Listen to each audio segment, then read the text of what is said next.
안녕하세요. 반갑습니다. 허재삼 작가입니다.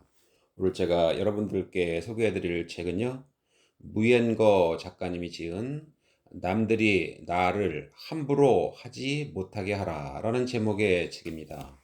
먼저 작가 소개를 해드리겠습니다. 200만 독자의 삶을 영리하게 바꾼 상담 심리 전문가.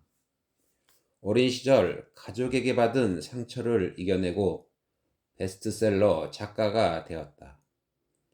착했을 뿐인데 사람들에게 이용당하고 너덜너덜해지자 그들이 차라리 자신을 미워하며 멀어지게 내버려 두었다. 합리적으로 거절하고 원칙 있는 선의를 베풀게 된 그의 삶은 훨씬 쾌적해졌다. 그 용기와 깨달음을 풀어낸 착하게, 그러나 단호하게는 아마존 중국 베스트셀러 종합 1위에 오르며 200만 부 넘게 판매되었다. 국내 7간 즉시 자기계발 분야 베스트셀러 1위를 하면서 가시돋친 선량함으로 인간관계를 재구성하려는 열풍을 일으켰다. 남들이 나를 함부로 하지 못하게 하라는 2년간 애타게 기다려온 전세계 독자들을 위한 보답이자 더 깊은 성찰로 무장한 생존 지혜에서이다. 친절이란 거절하고 맞서 싸울 수 있어야 한다고 말하는 저자는 착하기만 한 사람들이 함부로 대하기 어려운 사람으로 거듭나게 한다. 이들은 남에게 의존하지 않고 어딘지 모르게 대하기 어려운 기품을 지니며 가감히 대항하는 힘을 갖고 있다. 사랑을 핑계로 상처 주는 가족들, 한번 도와주면 계속 일을 떠넘기는 동료들, 만만하다고 짜증 부리는 친구들, 호의가 권리인 줄 아는 사람들에게는 자신만의 원칙을 내세우고 초연한 태도로 일관하라.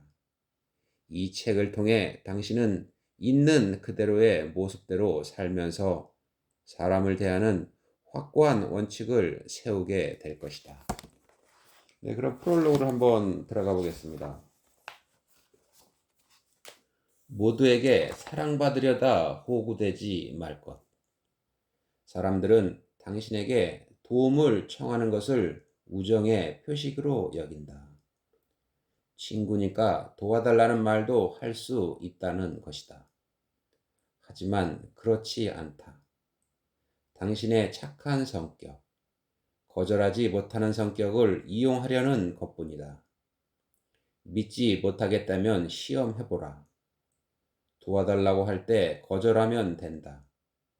만약 당신이 거절하는 순간 그들의 얼굴에 드리워져 있던 미소가 사라지고 이런 사람인 줄 몰랐어 라는 말이 나온다면 100%다.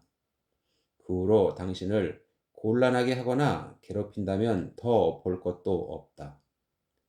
선량함에 거절하지 못하는 태도가 더해지면 사는 게 고달파진다.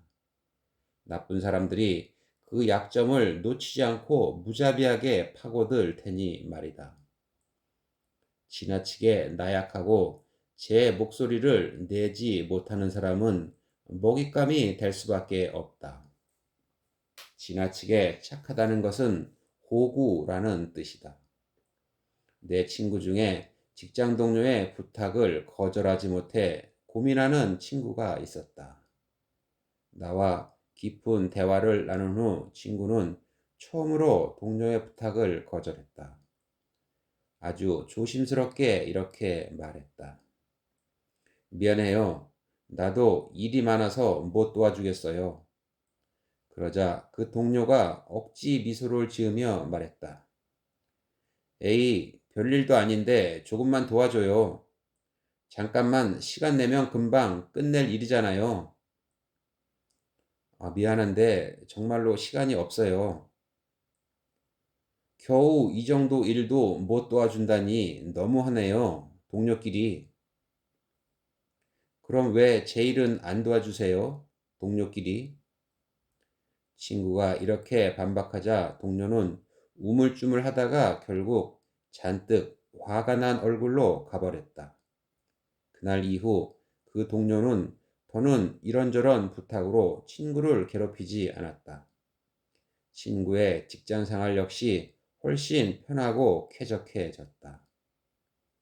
너무 착해서 누구에게든 잘한다는 뜻의 무골, 호인 같은 선량함은 버려야 한다. 내가 이 책을 통해 하고 싶은 말은 착한 사람이 얼마나 큰 고통을 겪는지가 아니다.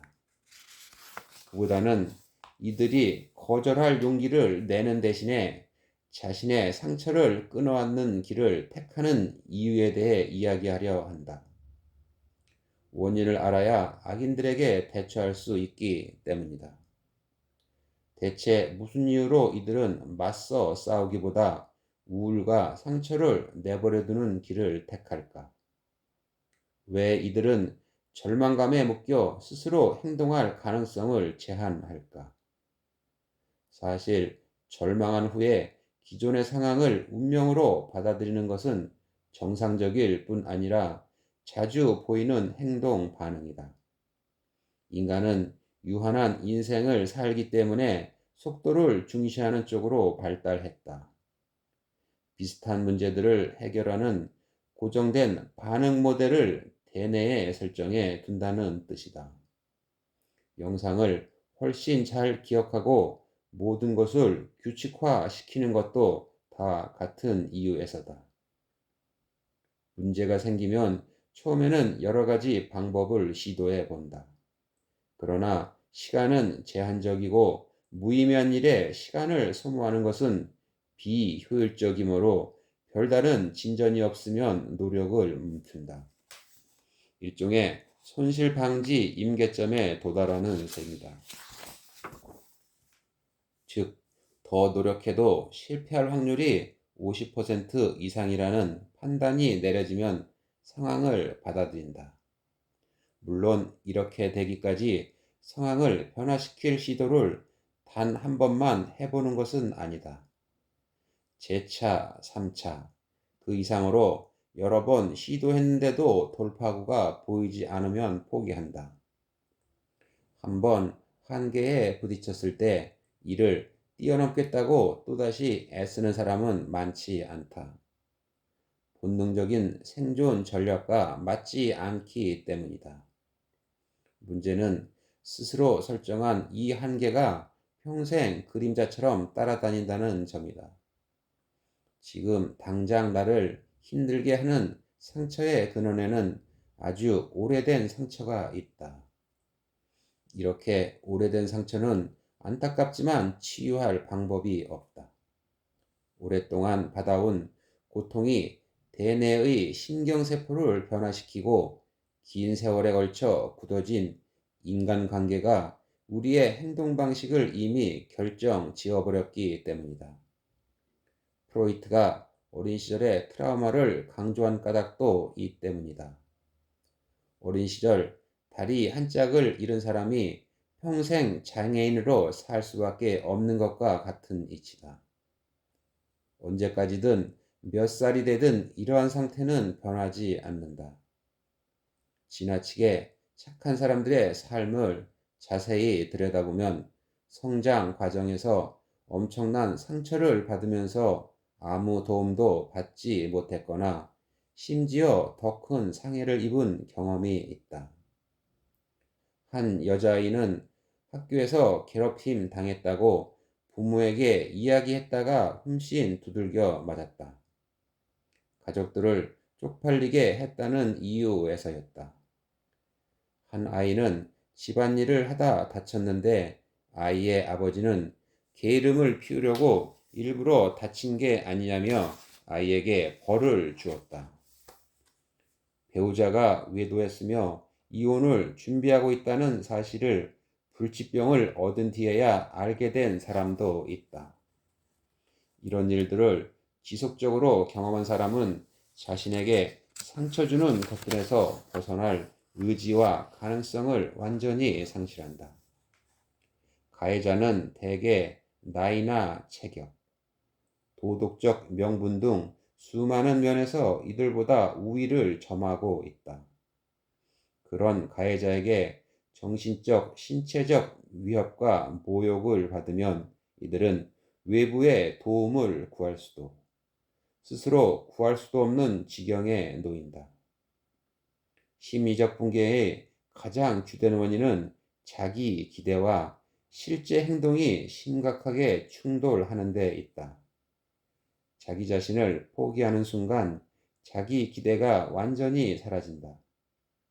이런 상태에서는 타협과 자해, 자살 등이 손쉬운 해결 방법으로 보인다. 이들은 변화하거나 탈출할 기회가 코앞까지 와도 못 본 척 한다. 현재의 고통에 대항하거나 탈출하는 과정이 훨씬 더 고통스러울 게 분명하기 때문이다. 어차피 똑같이 고통을 겪어야 한다면 그나마 덜 격렬하고 익숙한 지금의 고통을 선택하겠다는 게 이들의 생각이다. 그렇기에 절망에 빠진 사람이 갑자기 깨닫고 주도적으로 무언가를 시도하기를 바라는 것은 한여름밤의 꿈처럼 터무니없는 이야기다. 절망과 무력감이 삶의 곳곳에 침투하면 어떤 일에도 의미와 가치를 느끼지 못하며 더 이상 살아봤자 아무 소용없다는 허무감에 사로잡히기 쉽다. 신체적, 정신적으로 학대받는 사람은 대개 인격적 모욕도 함께 받기 마련이다. 가해자는 고의적으로 혹은 자신의 폭력을 정당화하기 위해 무의식적으로 피해자의 인격을 모욕하고 폄훼하며 부정한다.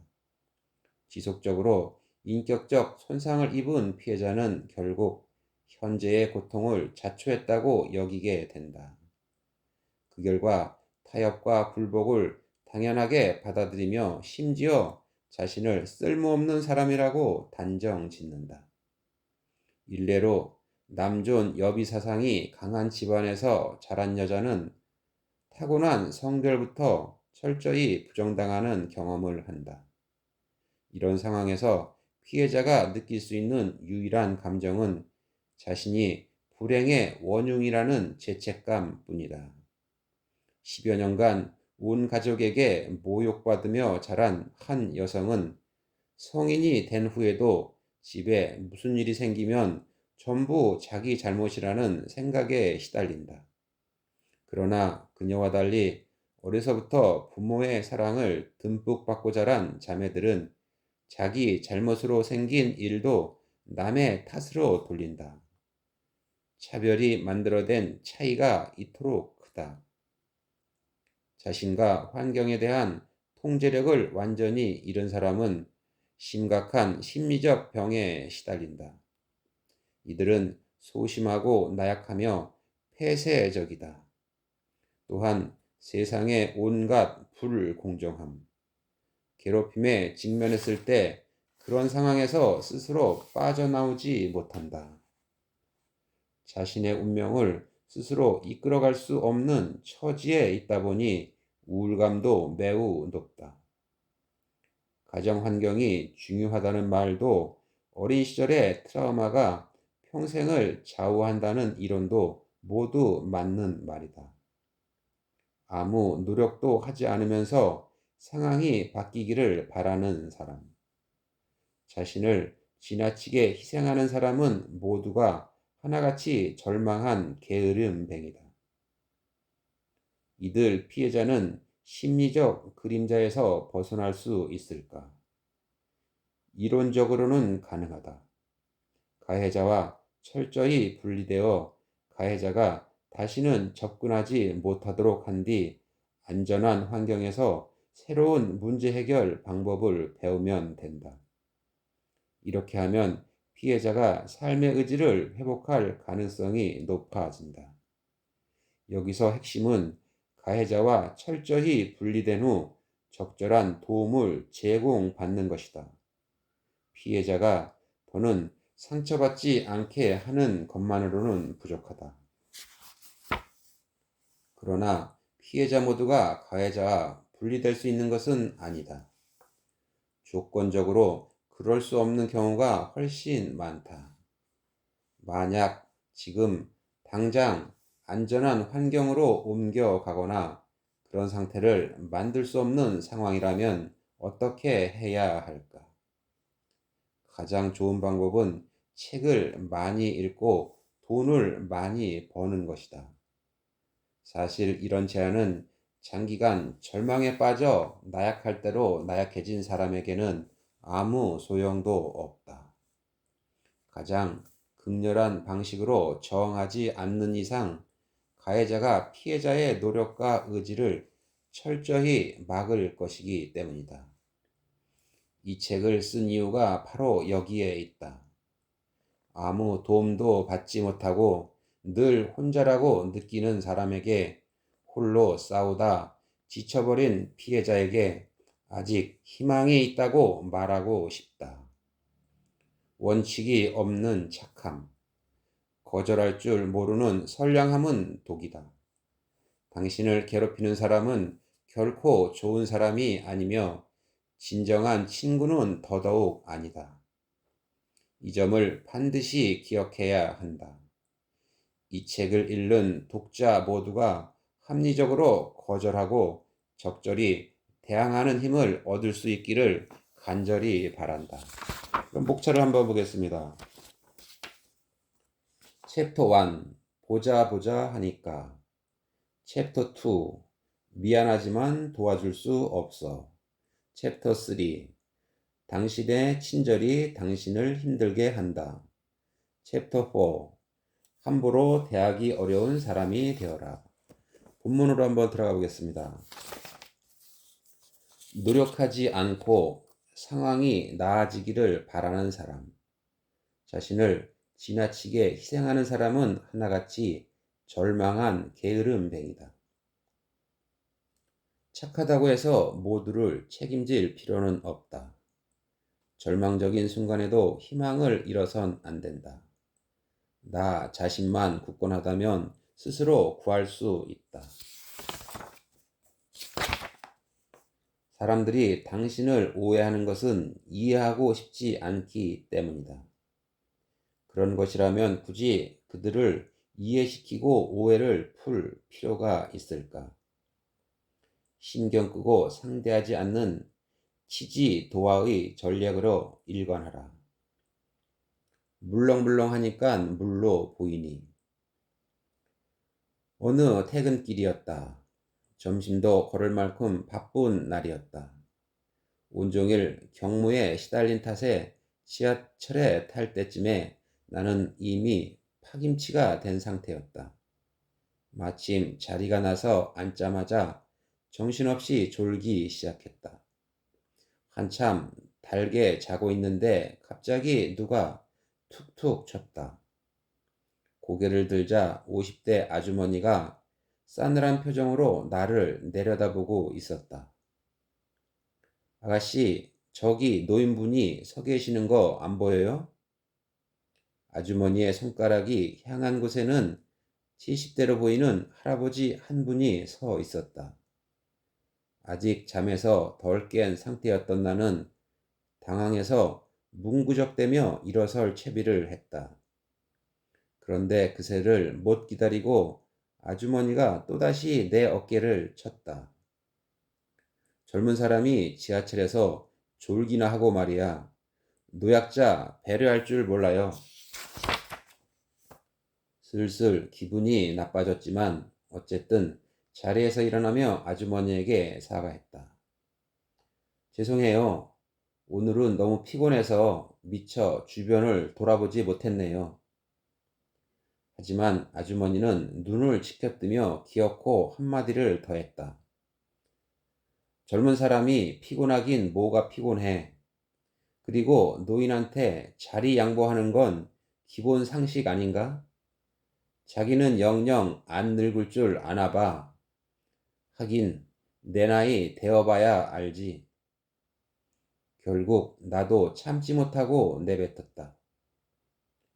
젊은 사람이 양보해드리면 어르신들도 젊은 사람들 좀 이해해 주세요.